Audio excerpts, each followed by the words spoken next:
ஒரு சிறிய கிராமத்தில் முருகன் பக்தியான லக்ஷ்மி என்ற பெண் வாழ்ந்து வந்தாள்.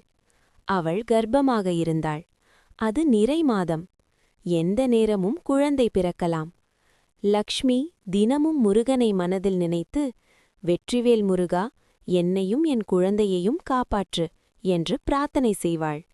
ஒரு நாள் இரவு அவளது கணவர் வேலைக்காக ஊருக்கு வெளியே சென்றிருந்தார்.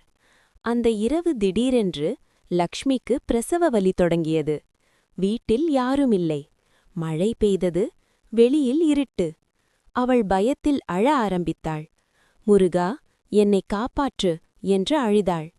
அந்த நேரத்தில் வீட்டுக் கதவை மெதுவாக தட்டும் சத்தம் கேட்டது. கதவை திறந்தாள். அங்கே ஒரு வயதான பாட்டி நின்று கொண்டிருந்தாள். மகளே, பயப்படாதே, நான் உனக்கு உதவ வர்றேன் என்று அந்த பாட்டி சொன்னாள். அந்த பாட்டி மிக அமைதியாக லக்ஷ்மிக்கு உதவி செய்து சில நேரத்தில் அவளுக்கு அழகான ஆண் குழந்தை பிறந்தது. லக்ஷ்மி மிகவும் மகிழ்ந்தாள். பாட்டி, நீங்கள் இல்லையென்றால் என்ன நடந்திருக்குமோ என்று கூறிக்கொண்டே பாட்டியை பார்த்தாள்.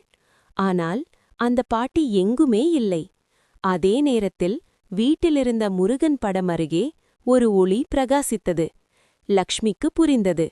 அந்த பாட்டி வேறு யாரும் இல்லை, அவரே முருகன். தன் பக்தையை காப்பாற்ற மாறுவேடத்தில் வந்து உதவியிருந்தார். அதனால்தான் பக்தர்கள் இன்று வரை வெற்றிவேல் முருகன் காப்பார் என்று நம்பிக்கையுடன் கூறுகிறார்கள். முடிவு: உண்மையான பக்தி இருந்தால் முருகன் எந்த ரூபத்திலும் வந்து தன் பக்தர்களை காப்பார். வெற்றிவேல் முருகனுக்கு அரோகரா.